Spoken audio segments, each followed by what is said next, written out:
Mon fils s'est marié hier et je n'étais pas là, non pas par mon choix, mais parce que j'ai été mise de côté. 3 jours avant la cérémonie, le message est arrivé. Court, glacial, cruel. Maman, je me marie samedi. Je ne veux pas que tu viennes au mariage. S'il te plaît, ne viens pas. C'est mieux comme ça. J'ai essayé d'appeler 5 fois. Aucune réponse. J'ai envoyé des messages, suppliant pour une explication, demandant ce que j'avais fait pour mériter ça. Silence total. Et ainsi, pendant que mon fils unique disait oui, sans moi, je suis restée à la maison, seule, en pleurs, essayant de comprendre à quel moment je suis devenue indésirable. Mais aujourd'hui, un jour après la cérémonie, je me suis retrouvée devant la porte de sa nouvelle maison. La maison où il vivait maintenant avec Amélie, ma belle-fille, celle dont il avait toujours évité de parler. Avant de continuer, si vous aimez cette histoire, laissez votre like ici en bas. Abonnez-vous à la chaîne pour ne rater aucune nouvelle vidéo et dites-moi dans les commentaires de quelle ville vous regardez. Maintenant, passons à l'histoire. Je m'appelle Isabelle, j'ai 58 ans et je vis à Lyon depuis toujours. J'ai travaillé pendant 35 ans comme responsable administrative dans une entreprise de textile. J'ai économisé chaque centime. J'ai vécu une vie simple mais digne. Mon fils Thomas est tout pour moi. Son père nous a quittés quand il avait à peine 6 ans, parti vivre sa vie ailleurs avec une autre femme, et depuis ce jour, je me suis battue seule pour élever mon garçon. J'ai sacrifié mes sorties, mes vacances, mes rêves personnels pour qu'il ne manque de rien. Thomas a toujours été un enfant calme, intelligent, un peu timide, mais tellement affectueux. On était proches, vraiment proches. Il me racontait tout. Ses petits problèmes à l'école, ses premières amours, ses projets d'avenir. Quand il a eu son diplôme d'ingénieur informatique, j'ai pleuré de fierté. Je me disais que tout ce que j'avais enduré en valait la peine. Il a trouvé un bon travail à Villeurbanne, il a loué un appartement tout près de chez moi, on se voyait au moins 2 fois par semaine pour dîner ensemble. C'était notre rituel, notre moment à nous. Et puis, il y a 1 an et demi, Thomas a commencé à changer. Il annulait nos rendez-vous à la dernière minute, il répondait de moins en moins à mes appels, il semblait distant, préoccupé. Quand je lui demandais ce qui n'allait pas, il me disait que c'était le travail, le stress, les nouveaux projets. Je le croyais. Je voulais le croire. Mais au fond de moi, je sentais que quelque chose d'autre se passait. C'est là qu'il m'a parlé d'Amélie pour la première fois. Une collègue de travail, m'a-t-il dit. Une fille bien, discrète, qui travaillait au service comptabilité. Il m'en a parlé vaguement, sans vraiment entrer dans les détails, et chaque fois que je posais des questions sur elle, il changeait de sujet. J'ai trouvé ça étrange, mais je me suis dit qu'il avait simplement besoin de temps pour m'introduire dans sa nouvelle relation. Les mois ont passé, et Thomas est devenu encore plus évasif. Il ne venait presque plus me voir, il ne répondait à mes messages qu'avec des réponses courtes et froides. J'étais inquiète, blessée même, mais je ne voulais pas le brusquer. Je me disais qu'il était amoureux, que c'était normal qu'il veuille passer plus de temps avec sa copine. J'espérais juste qu'un jour, il me la présenterait, qu'on pourrait tous les 3 passer un moment ensemble, que je pourrais enfin connaître la femme qui rendait mon fils heureux. Mais ce jour n'est jamais venu. Au lieu de ça, j'ai reçu ce message 3 jours avant son mariage. Un message qui a détruit mon cœur en quelques secondes. Je n'arrivais pas à y croire. Mon propre fils, celui que j'avais porté, élevé, aimé plus que tout au monde, ne voulait pas de moi à son mariage. Comment en étions-nous arrivés là? J'ai passé ces 3 jours dans un état second, incapable de manger, de dormir, de penser à autre chose. J'ai pleuré jusqu'à ne plus avoir de larmes. J'ai relu tous nos messages, regardé toutes nos photos ensemble, cherchant désespérément où j'avais pu me tromper. Mais je ne trouvais rien. Je n'avais jamais été une mère étouffante. Je ne m'étais jamais mêlée de sa vie privée. J'avais toujours respecté ses choix. Alors pourquoi? Pourquoi me rejeter ainsi, sans même une explication?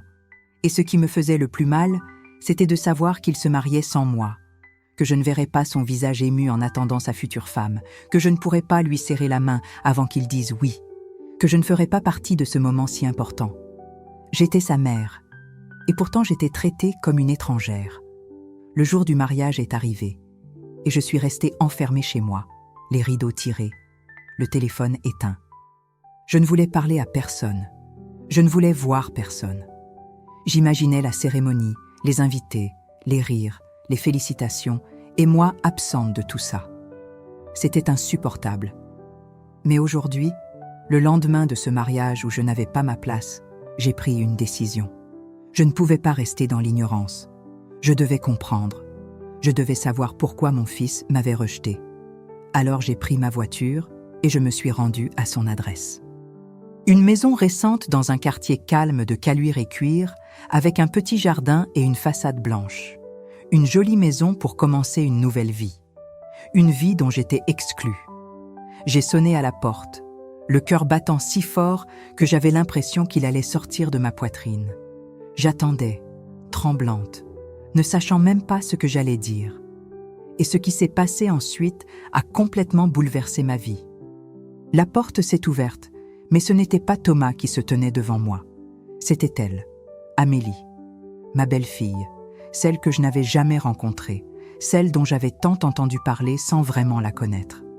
Elle était jeune, peut-être dans la trentaine, des cheveux châtains tirés en arrière, des yeux bleus perçants et un visage fermé, presque dur.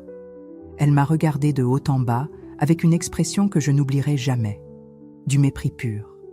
Pas de surprise, pas de gêne, juste du mépris, comme si elle m'attendait, comme si elle savait exactement qui j'étais et qu'elle n'était absolument pas ravie de me voir. Je suis restée figée quelques secondes, ne sachant pas comment réagir. J'ai fini par bafouiller un bonjour, en essayant de sourire malgré la boule dans ma gorge. Elle n'a pas répondu. Elle est restée là, bras croisés, me bloquant l'entrée. J'ai demandé si Thomas était là, si je pouvais lui parler.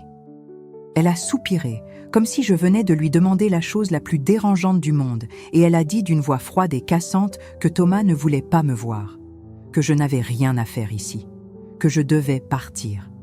J'ai senti mes jambes se dérober sous moi. J'ai essayé de garder mon calme, de rester digne, mais les larmes montaient déjà. Je lui ai dit que j'étais sa mère, que j'avais le droit de comprendre pourquoi j'avais été exclue de son mariage, que je voulais juste lui parler 5 minutes. Elle a levé les yeux au ciel et a lâché une phrase qui m'a glacée jusqu'aux os.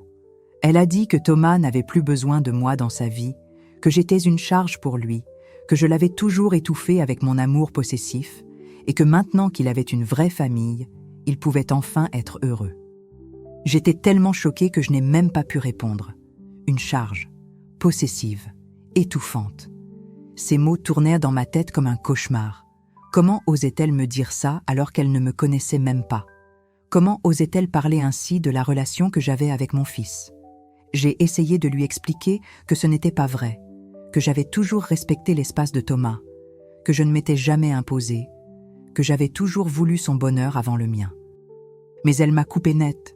Elle m'a dit que je pouvais raconter ce que je voulais, que ça ne changerait rien, que Thomas avait fait son choix et que ce choix, c'était elle, pas moi. J'ai insisté pour voir mon fils, pour entendre tout ça de sa bouche à lui. Elle a hésité un instant, puis elle s'est retournée et a crié son nom. Quelques secondes plus tard, Thomas est apparu dans le couloir. Mon cœur s'est serré en le voyant.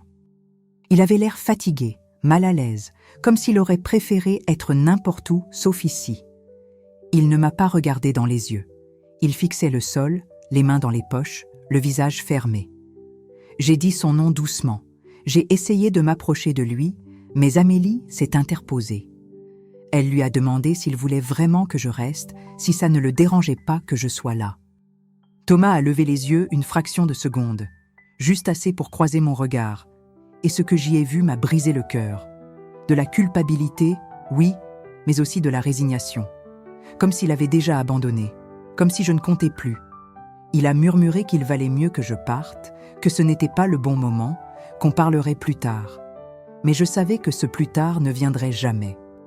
J'ai voulu protester, lui dire que je méritais au moins une explication. Mais les mots sont restés coincés dans ma gorge. Amélie a fait un pas en avant et a refermé la porte, me laissant seule sur le perron. Je suis restée là, debout, incapable de bouger, incapable de penser. Mon propre fils venait de me fermer la porte au nez. Littéralement. Je ne reconnaissais plus ce garçon que j'avais élevé. Ce garçon doux, attentionné, qui me disait toujours qu'il m'aimait, qui me remerciait pour tout ce que j'avais fait pour lui. Qu'était-il devenu? Qui était cette femme qui avait réussi à le transformer à ce point? Je suis rentrée chez moi en larmes, incapable de conduire correctement, m'arrêtant plusieurs fois sur le bas-côté pour reprendre mon souffle. Arrivée à la maison, je me suis effondrée sur le canapé et j'ai pleuré pendant des heures. Je me sentais tellement vide, tellement inutile. Toute ma vie, j'avais tout donné pour mon fils. J'avais travaillé dur, j'avais renoncé à tant de choses, j'avais mis mes propres désirs de côté pour qu'il puisse avoir une belle vie. Et maintenant, il me rejetait, comme si je n'avais jamais existé. Comme si tout ce que j'avais fait ne comptait plus. Les jours suivants ont été les plus sombres de ma vie. Je n'arrivais plus à sortir de chez moi, je ne répondais plus au téléphone, je ne mangeais presque plus. Je tournais en boucle les mêmes questions dans ma tête. Qu'est-ce que j'avais fait de mal? Pourquoi Amélie me détestait-elle autant? Pourquoi Thomas la laissait-il me traiter ainsi? Je me sentais tellement impuissante. Mais alors que je sombraille de plus en plus, quelque chose d'inattendu s'est produit. Un coup de téléphone qui allait tout changer. C'était un numéro que je ne connaissais pas. Normalement, je n'aurais pas décroché, mais quelque chose m'a poussée à répondre. Une voix féminine, hésitante, presque timide, s'est fait entendre à l'autre bout du fil. Elle s'est présentée comme étant Claire, une ancienne collègue de travail d'Amélie. Elle m'a dit qu'elle savait qui j'étais, qu'elle avait entendu parler de moi par Thomas et qu'elle avait quelque chose d'important à me dire. Quelque chose que je devais absolument savoir. Mon cœur s'est mis à battre plus vite. Je lui ai demandé de quoi il s'agissait et elle a hésité avant de répondre. Elle m'a dit qu'elle ne me connaissait pas personnellement, mais qu'elle ne pouvait pas rester silencieuse face à ce qui se passait. Que ce n'était pas juste, que je méritais de savoir la vérité. Et là, elle a commencé à me raconter des choses qui m'ont complètement retournée. Apparemment, Amélie n'était pas du tout la femme douce et discrète que Thomas m'avait décrite. Claire m'a expliqué qu'Amélie était connue dans l'entreprise pour être manipulatrice et calculatrice. Qu'elle avait une façon très particulière de s'attacher aux hommes qui avaient une situation stable, qui gagnaient bien leur vie, et qu'elle savait exactement comment les envelopper, comment les isoler de leur entourage, comment devenir le centre de leur monde. Elle m'a dit qu'elle avait déjà fait ça avec un autre collègue avant Thomas, un homme marié qui avait fini par quitter sa femme et ses enfants pour elle, avant qu'Amélie ne le quitte à son tour quelques mois plus tard, une fois qu'elle avait obtenu ce qu'elle voulait. Claire m'a raconté qu'au bureau, Amélie parlait souvent en mal des mères de ses petits amis, qu'elle disait qu'elles étaient toujours trop envahissantes, trop protectrices, qu'elles empêchaient leurs fils de devenir de vrais hommes. Elle avait une vraie obsession avec ça. Et quand elle avait commencé à sortir avec Thomas, elle avait très vite compris qu'il était proche de moi. Trop proche, selon elle. Alors elle avait commencé son travail de sape. Petit à petit, elle avait glissé des remarques à Thomas, des commentaires innocents en apparence, mais terriblement venimeux. Elle lui disait que j'appelais trop souvent, que je posais trop de questions, que je voulais toujours tout contrôler. Elle lui faisait croire que je ne le laissais pas respirer, que je l'empêchais d'être pleinement heureux, que tant que je serais dans sa vie, il ne pourrait jamais être vraiment libre. Et Thomas, tellement amoureux, tellement aveuglé, avait fini par la croire. Claire m'a dit qu'elle avait essayé de parler à Thomas une fois, de lui ouvrir les yeux sur ce qui se passait, mais Amélie l'avait appris et avait fait en sorte qu'elle soit mise à l'écart. Elle avait même réussi à faire muter Claire dans un autre service pour qu'elle ne puisse plus approcher Thomas. C'était pour ça qu'elle m'appelait maintenant, parce qu'elle ne travaillait plus avec eux et qu'elle n'avait plus rien à perdre. Elle voulait que je sache que ce n'était pas ma faute, que je n'avais rien fait de mal, que tout ça était le résultat d'une manipulation froide et calculée. J'étais sous le choc. Tout prenait soudainement un sens. Les changements de comportement de Thomas, son éloignement progressif, son incapacité à me regarder dans les yeux quand il m'avait fermé la porte au nez. Il ne me rejetait pas parce qu'il me détestait. Il me rejetait parce qu'on lui avait fait croire que c'était la bonne chose à faire. Amélie avait réussi à monter mon propre fils contre moi. J'ai remercié Claire du fond du cœur pour son courage, pour avoir pris le risque de me contacter. Elle m'a souhaité bonne chance et m'a dit qu'elle espérait que je trouverais un moyen de récupérer mon fils. Après avoir raccroché, je suis restée assise là, le téléphone encore à la main, essayant de digérer tout ce que je venais d'apprendre. Une partie de moi était soulagée de savoir que ce n'était pas ma faute, que je n'avais pas échoué en tant que mère. Mais une autre partie de moi était terrifiée. Parce que si Amélie avait réussi à manipuler Thomas à ce point, comment pourrais-je le faire revenir à la raison? Comment pourrais-je lui faire comprendre qu'il était sous l'emprise d'une femme toxique qui ne voulait que le contrôler? Je savais que si j'allais le voir en lui racontant tout ça, il ne me croirait pas. Il penserait que j'essayais de saboter son mariage, que j'étais jalouse, que je ne supportais pas de le voir heureux avec quelqu'un d'autre. Amélie avait déjà planté toutes ces graines dans son esprit. Alors j'ai réfléchi, longtemps, et j'ai compris qu'il me fallait des preuves. Des preuves concrètes que Thomas ne pourrait pas ignorer. Mais comment les obtenir? J'ai passé les jours suivants à chercher une solution. Je ne pouvais pas rester les bras croisés en sachant que mon fils était manipulé par cette femme. J'ai commencé par faire des recherches sur Amélie.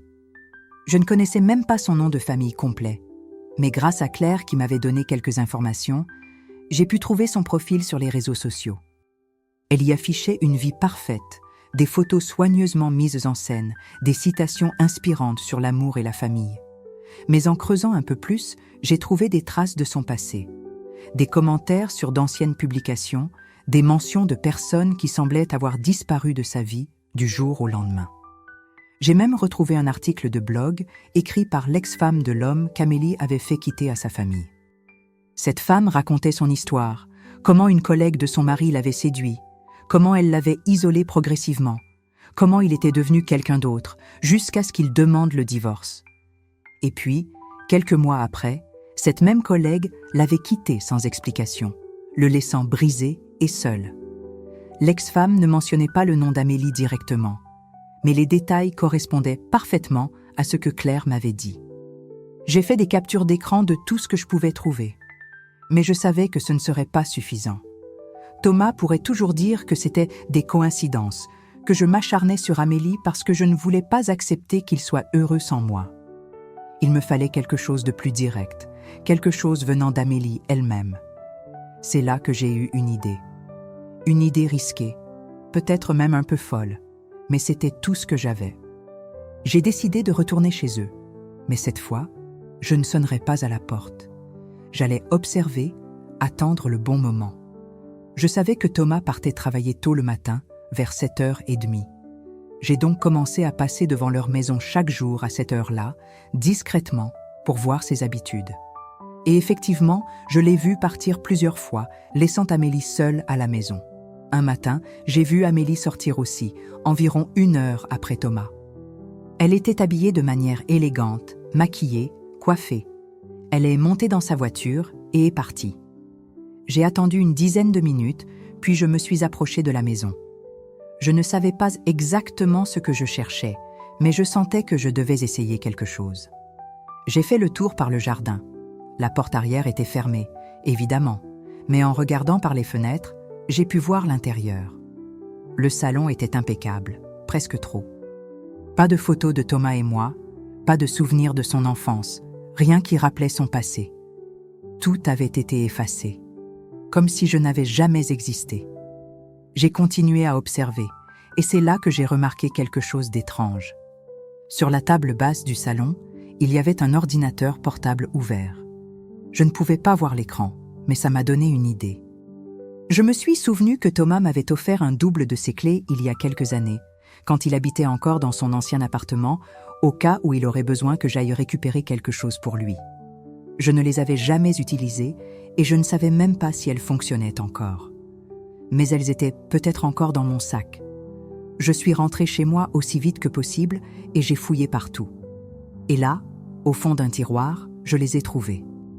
2 petites clés sur un porte-clés en forme de cœur que Thomas m'avait donné pour la fête des mères il y a longtemps. Mon cœur battait si fort que j'avais du mal à respirer. Est-ce que j'étais vraiment en train de penser à entrer chez mon fils en son absence? Est-ce que je n'étais pas en train de franchir une ligne? Mais ensuite, je me suis souvenu de la façon dont Amélie m'avait regardée, de la façon dont elle m'avait parlé, de la façon dont elle avait transformé mon fils.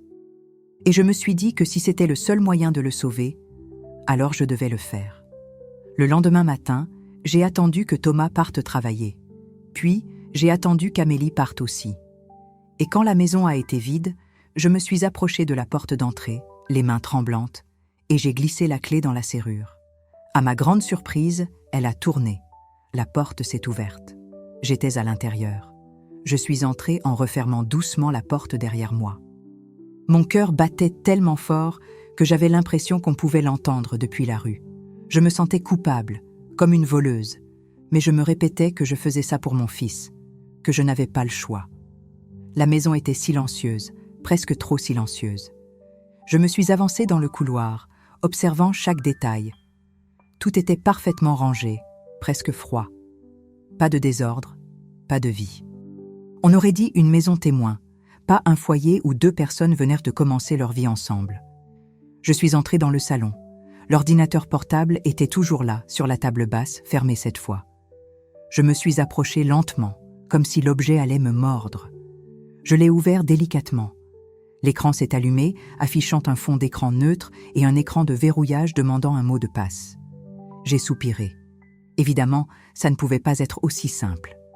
J'ai essayé quelques combinaisons au hasard, la date de naissance de Thomas, le nom d'Amélie, mais rien ne fonctionnait. J'allais abandonner quand mon regard s'est posé sur un petit carnet posé à côté de l'ordinateur. Un carnet en cuir rouge, fermé par un élastique. Je l'ai pris et je l'ai ouvert. C'était une sorte de journal intime. Les premières pages étaient remplies de notes banales, des listes de courses, des rendez-vous, des idées de décoration pour la maison. Mais en tournant les pages, j'ai commencé à tomber sur des passages beaucoup plus intéressants. Amélie y notait ses réflexions, ses stratégies, ses plans. Et ce que j'y ai lu m'a glacé le sang.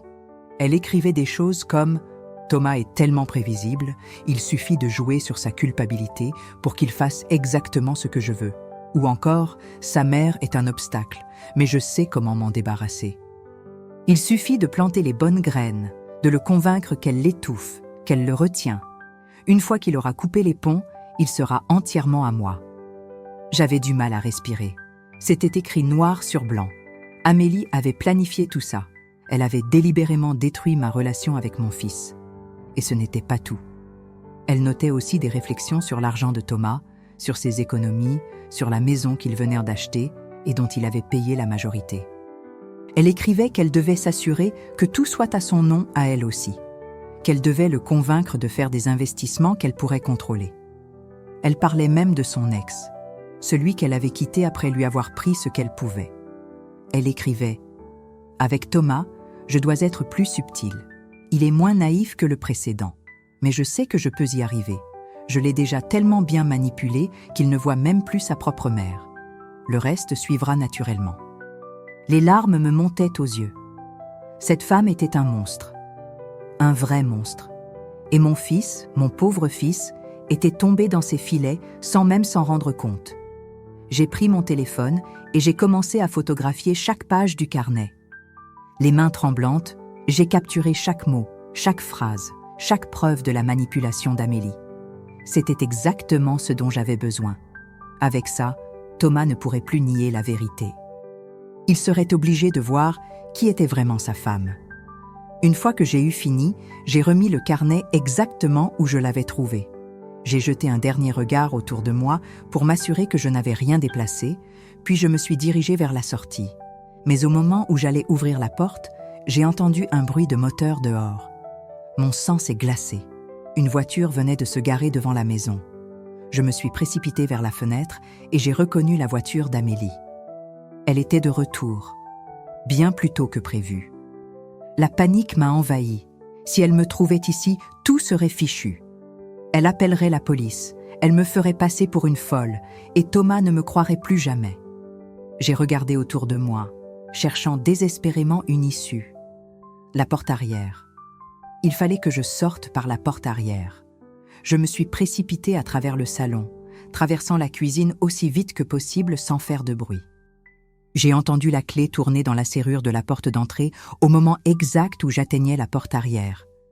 J'ai déverrouillé le loquet, je suis sortie et j'ai refermé délicatement derrière moi. Mon cœur battait si fort que je pensais qu'il allait exploser. Je me suis cachée derrière la haie du jardin, retenant ma respiration. Quelques secondes plus tard, j'ai entendu Amélie entrer dans la maison. Elle parlait au téléphone, riant de quelque chose. Elle ne s'était rendue compte de rien. J'ai attendu quelques minutes, puis je me suis éloignée aussi discrètement que possible, rejoignant ma voiture garée 2 rues plus loin. Une fois à l'intérieur, j'ai enfin pu respirer. J'avais réussi. J'avais les preuves. Maintenant, il fallait que je trouve le bon moment pour les montrer à Thomas. Les jours suivants ont été une torture. J'avais les preuves entre les mains, mais je ne savais pas comment les présenter à Thomas sans qu'il pense que j'essayais de détruire son mariage par jalousie. Je savais qu'Amélie avait fait un travail tellement efficace sur lui qu'il me verrait d'abord comme l'ennemi, pas comme celle qui essayait de l'aider. J'ai relu les photos des pages du carnet des dizaines de fois, chaque mot me brûlant un peu plus à chaque lecture. Comment une personne pouvait-elle être aussi calculatrice, aussi froide? Comment pouvait-elle écrire noir sur blanc qu'elle manipulait quelqu'un qu'elle prétendait aimer? J'ai finalement décidé que la meilleure approche serait d'envoyer les preuves à Thomas par message, avec un texte simple et direct. Pas d'accusation dramatique, pas de supplication, juste les faits. Je lui laisserai le temps de lire, de réfléchir, de réaliser par lui-même. Alors j'ai composé un message. « Thomas, je sais que tu ne veux plus me parler, et je respecte ça. Mais en tant que ta mère, je ne peux pas te laisser dans l'ignorance. J'ai découvert des choses sur Amélie que tu dois absolument voir. Je t'envoie des photos d'un carnet que j'ai trouvé chez vous. Lis-les attentivement. Tout ce que je veux, c'est que tu saches la vérité. Après, tu feras ce que tu voudras de ces informations.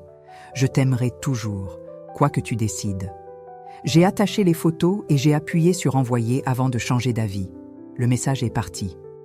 J'ai fixé mon téléphone pendant des heures, attendant une réponse. Rien. Le soir est tombé, puis la nuit, puis le matin suivant. Toujours rien. Pas même un accusé de lecture. J'ai commencé à me demander s'il avait vraiment reçu le message ou s'il l'avait simplement ignoré. Peut-être qu'Amélie avait pris son téléphone et supprimé mon message avant qu'il ne le voie.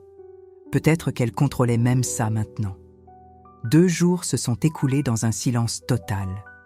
Je perdais espoir.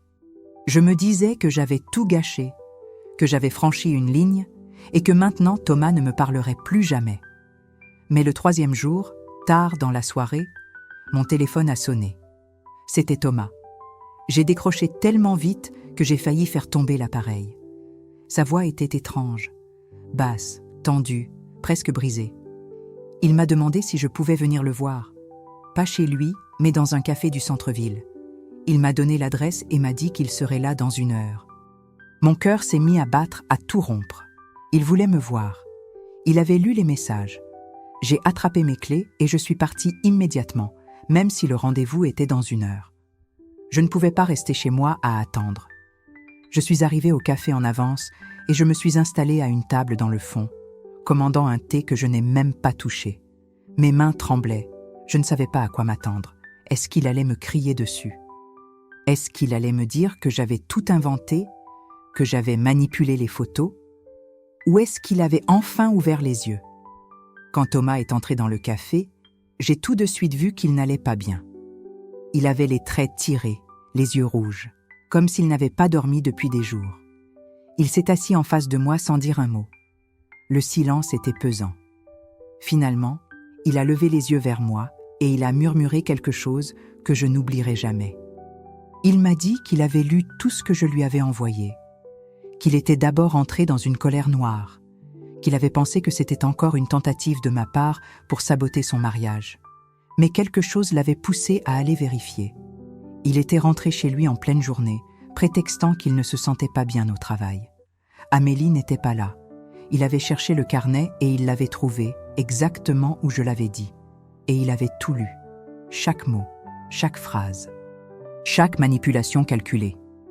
Il m'a dit qu'il s'était senti comme si on lui arrachait le cœur, que toute sa vie, tout ce qu'il pensait savoir sur Amélie, sur leur relation, sur moi, s'était effondré en quelques minutes. Il avait réalisé qu'il avait été manipulé depuis le début, que la femme qu'il avait épousée n'était pas celle qu'il croyait connaître, et que moi, sa propre mère, celle qu'il avait rejetée, humiliée, ignorée, j'avais eu raison depuis le début. Les larmes coulaient sur son visage. Il m'a demandé pardon, encore et encore. Il me suppliait de lui pardonner pour tout ce qu'il m'avait fait subir, pour m'avoir chassé de sa vie, pour m'avoir exclu de son mariage, pour avoir cru Amélie plutôt que moi. Je pleurais aussi. Je me suis levée et je l'ai serré dans mes bras comme je ne l'avais pas fait depuis des mois. Mon petit garçon était revenu.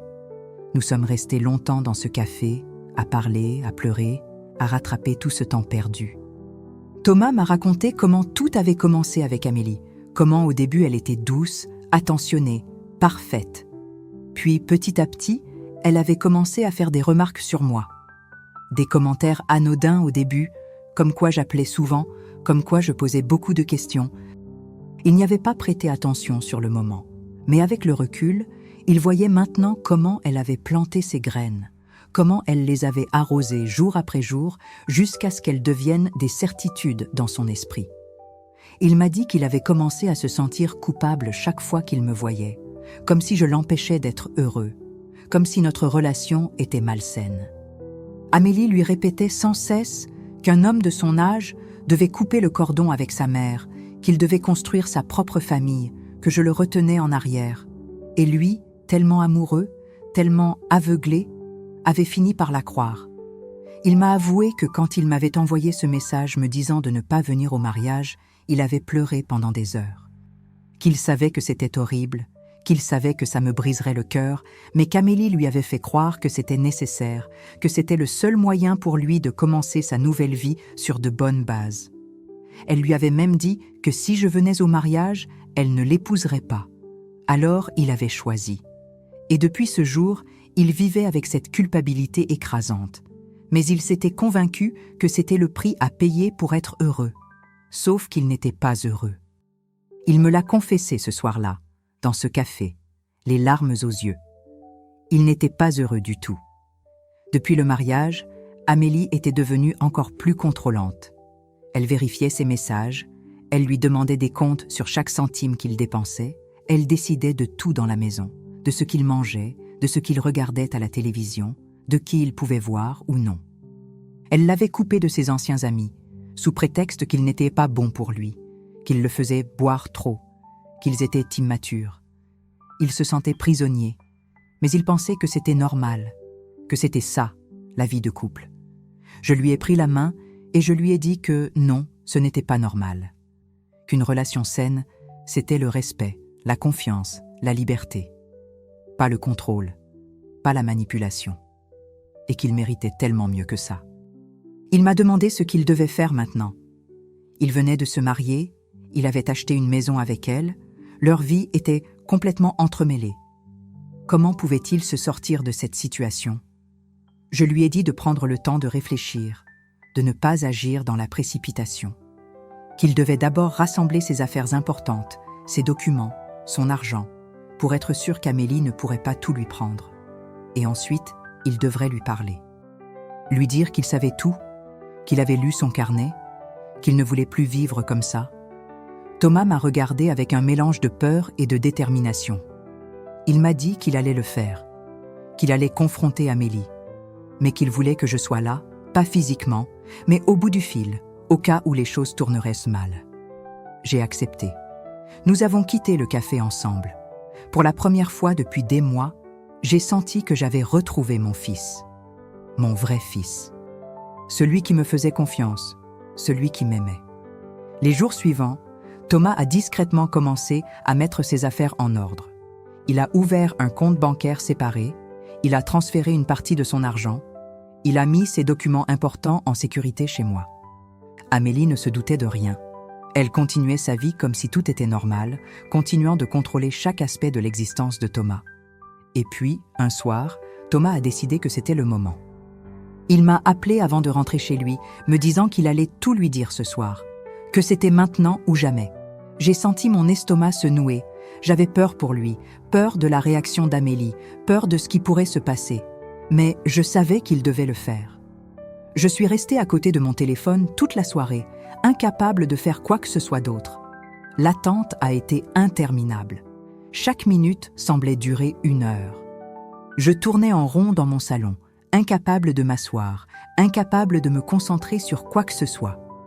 J'imaginais toutes sortes de scénarios. Et si Amélie devenait violente? Et si elle retournait la situation contre Thomas? Et si elle réussissait encore une fois à le manipuler? Vers 22 heures, mon téléphone a enfin sonné. C'était Thomas. Sa voix était étrange, un mélange de soulagement et d'épuisement. Il m'a dit que c'était fait, qu'il lui avait tout dit, qu'il avait posé le carnet sur la table devant elle et qu'il lui avait demandé de s'expliquer. Au début, Amélie avait essayé de nier. Elle avait dit que ce carnet n'était pas à elle, que quelqu'un avait dû le mettre là pour leur créer des problèmes. Mais Thomas ne l'avait pas cru. Il lui avait lu des passages à voix haute, des passages où elle mentionnait des détails que personne d'autre ne pouvait connaître. Des conversations privées qu'ils avaient eues, des projets qu'ils avaient refaits ensemble. Il n'y avait aucun doute possible. C'était bien son carnet. Alors Amélie avait changé de stratégie. Elle avait commencé à pleurer, à dire que c'était juste une façon pour elle d'exprimer ses frustrations, que tout le monde écrivait des choses qu'ils ne pensaient pas vraiment dans leur journal intime. Qu'elle l'aimait, qu'elle voulait juste qu'ils soient heureux ensemble. Mais Thomas ne s'était pas laissé avoir cette fois. Il lui avait dit qu'il savait pour son ex, pour l'homme qu'elle avait manipulé avant lui. Il lui avait dit qu'il savait qu'elle l'avait isolé de moi, de ses amis, de toute sa vie d'avant, qu'elle l'avait transformé en quelqu'un qu'il n'était pas, et qu'il ne voulait plus vivre comme ça. Amélie avait alors montré son vrai visage. Les larmes s'étaient arrêtées d'un coup. Son expression était devenue froide, dure, presque cruelle. Elle lui avait dit qu'il était pathétique, qu'il ne pouvait rien faire sans elle, que sans elle, il n'était rien. Elle lui avait craché à la figure que s'il voulait partir, il pouvait partir, mais qu'elle garderait la maison, qu'elle garderait tout ce qu'ils avaient acheté ensemble, qu'elle s'arrangerait pour qu'ils perdent tout. Thomas m'a dit qu'à ce moment-là, il avait ressenti un mélange de peur et de dégoût. Cette femme qu'il avait aimée, qu'il avait épousée, était devenue une étrangère. Un monstre. Il lui avait répondu calmement qu'il avait déjà pris ses dispositions, qu'il avait mis ses affaires importantes en sécurité, qu'il avait des preuves de sa manipulation et que si elle essayait de lui prendre quoi que ce soit, il les utiliserait. Amélie était devenue livide. Elle avait réalisé qu'elle avait perdu le contrôle. Pour la première fois depuis qu'ils étaient ensemble, Thomas lui tenait tête, et elle ne supportait pas ça.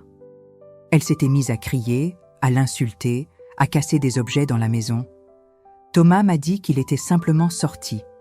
Il avait pris son sac déjà préparé, et il était parti, la laissant hurler seule dans cette maison qui n'avait jamais vraiment été un foyer. Il était maintenant dans sa voiture, garée devant chez moi. Il me demandait s'il pouvait rester quelques jours, le temps de trouver un appartement. J'ai éclaté en sanglots de soulagement. Bien sûr qu'il pouvait rester. Aussi longtemps qu'il le voulait. Quelques minutes plus tard, il sonnait à ma porte. Quand je l'ai ouvert, il s'est effondré dans mes bras. Mon fils était enfin libre. Les semaines qui ont suivi ont été difficiles pour Thomas. Il devait gérer le divorce, les aspects légaux de la séparation, la vente de la maison. Amélie ne lui a rien facilité. Elle a essayé de tout garder, de le faire passer pour le méchant, de raconter à qui voulait l'entendre que c'était lui qui l'avait manipulé. Mais Thomas avait les preuves. Les photos du carnet, les témoignages de Claire et d'autres collègues qui avaient vu comment Amélie fonctionnait. Peu à peu, la vérité a éclaté. Au travail, les gens ont commencé à comprendre qui était vraiment Amélie. Elle a même fini par être mutée dans une autre ville, tellement la situation était devenue intenable pour elle. Thomas a récupéré sa part de la maison, il a trouvé un bel appartement pas loin de chez moi, et lentement, il a reconstruit sa vie. Les mois ont passé, et j'ai vu mon fils renaître peu à peu. Au début, il était encore fragile, marqué par tout ce qu'il avait vécu. Il se sentait coupable de m'avoir fait souffrir, il avait du mal à se pardonner d'avoir été aussi aveugle. Mais avec le temps, les blessures ont commencé à guérir. Nous avons repris nos dîners ensemble, nos conversations, nos moments rien qu'à nous. Il m'a raconté des choses qu'il n'avait jamais osé me dire avant. Des moments où il avait senti que quelque chose n'allait pas avec Amélie, mais où il avait préféré fermer les yeux. Il m'a dit qu'il avait honte d'avoir douté de moi, d'avoir cru quelqu'un qu'il connaissait depuis à peine 2 ans, plutôt que sa propre mère qu'il avait élevée toute sa vie.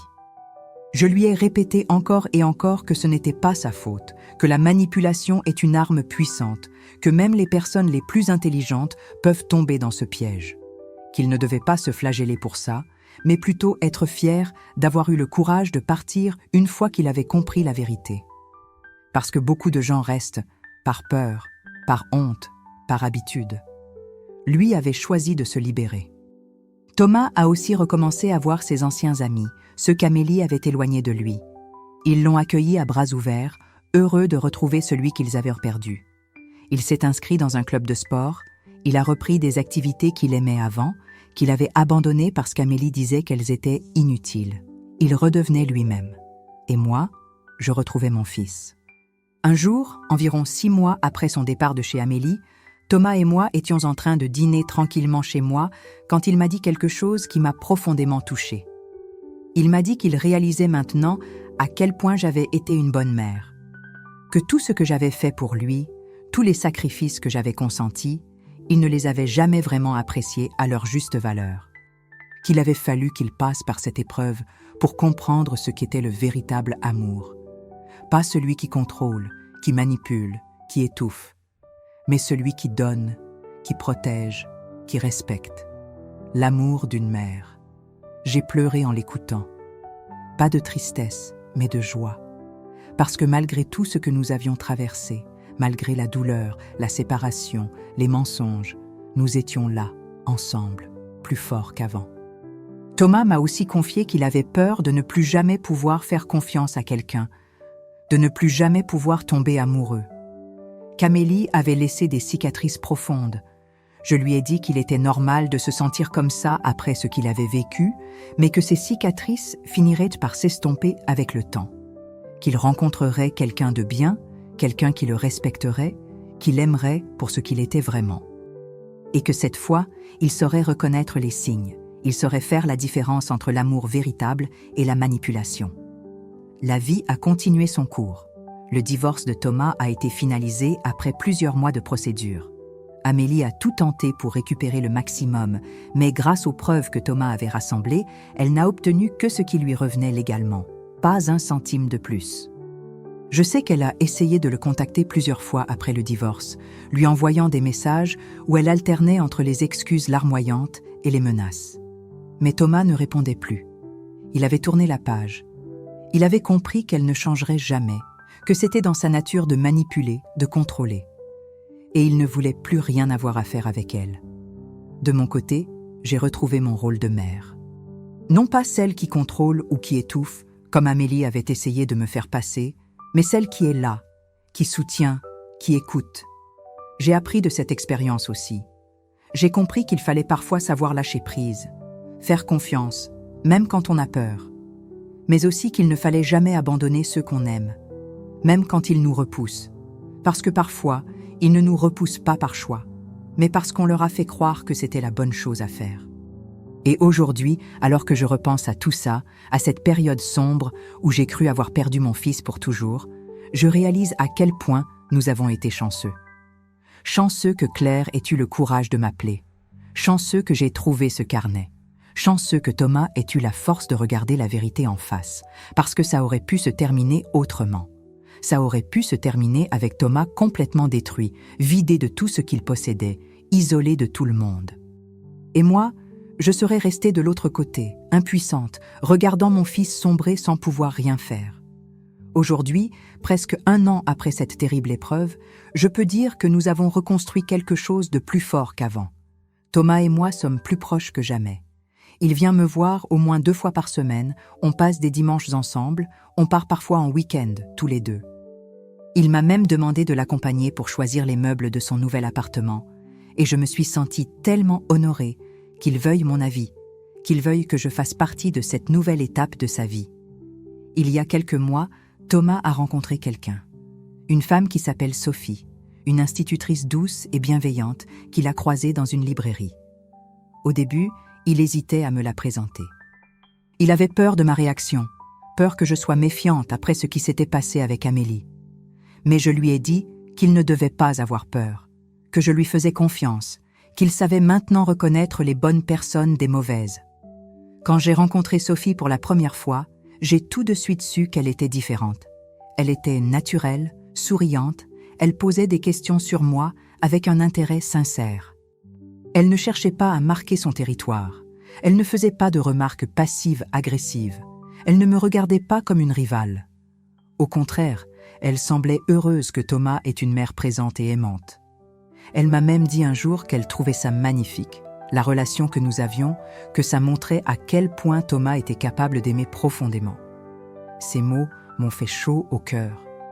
Parce qu'ils venaient d'une femme qui n'avait pas peur de l'amour que je portais à mon fils, qui ne le voyait pas comme une menace, mais comme une richesse. Et je voyais dans les yeux de Thomas qu'il était vraiment heureux cette fois. Pas de ce bonheur forcé, anxieux, qu'il affichait avec Amélie, mais d'un bonheur paisible, serein. Il riait de nouveau, il plaisantait, il faisait des projets d'avenir sans cette ombre d'inquiétude dans le regard. Sophie et lui prennent leur temps, ils construisent leur relation sur des bases saines, sur la confiance et le respect mutuel. Et moi, je les regarde évoluer avec le cœur léger, sachant que cette fois, c'est la bonne. Cette histoire m'a appris tellement de choses. Elle m'a appris que l'amour véritable, qu'il soit maternel ou romantique, ne cherche jamais à contrôler ou à isoler.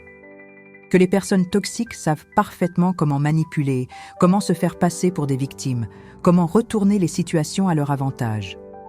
Et qu'il faut toujours faire confiance à son instinct. Si quelque chose vous semble étrange, si une personne vous met mal à l'aise sans que vous sachiez vraiment pourquoi, il y a souvent une raison.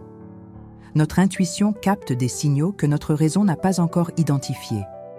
J'ai aussi appris qu'il ne faut jamais abandonner les gens qu'on aime, même quand ils nous repoussent.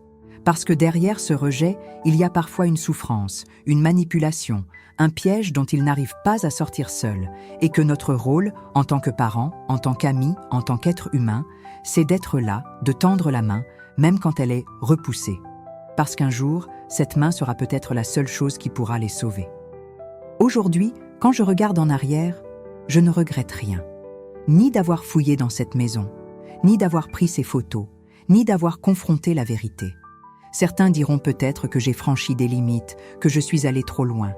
Mais je sais, au fond de moi, que si je ne l'avais pas fait, mon fils serait encore prisonnier d'une femme qui le détruisait petit à petit. Et ça, je ne pouvais pas le laisser faire. Parce qu'une mère, une vraie mère, ferait n'importe quoi pour protéger son enfant. Même si cet enfant a 30 ans, même s'il est adulte, même s'il pense ne plus avoir besoin d'elle. Il y aura toujours une partie de lui qui sera ce petit garçon que j'ai porté, que j'ai bercé, que j'ai regardé grandir. Et cette partie-là, je la protégerai toujours. Alors aujourd'hui, je veux dire à toutes les mères qui m'écoutent, à toutes celles qui vivent une situation similaire, qui se sentent rejetées par leurs enfants sans comprendre pourquoi. Ne baissez pas les bras. Cherchez la vérité. Posez des questions. Observez. Parce que parfois, ce rejet n'est pas un choix, mais le résultat d'une influence toxique. Et votre amour, votre persévérance peuvent faire la différence entre un enfant perdu et un enfant sauvé. À toutes celles qui ont des enfants adultes, qui entrent dans de nouvelles relations, soyez vigilantes. Pas paranoïaques, pas étouffantes, mais vigilantes. Apprenez à connaître les personnes qui entrent dans la vie de vos enfants. Regardez comment elles les traitent, comment elles parlent de vous, comment elles gèrent les conflits. Parce que les signes sont là, toujours. Il suffit de savoir les voir. Et surtout, n'ayez jamais honte de vous battre pour ceux que vous aimez. Même si le monde entier vous dit que vous exagérez, que vous êtes trop protectrice, que vous devriez lâcher prise. Si votre cœur vous dit que quelque chose ne va pas, écoutez-le. Parce que ce cœur-là, celui d'une mère, se trompe rarement.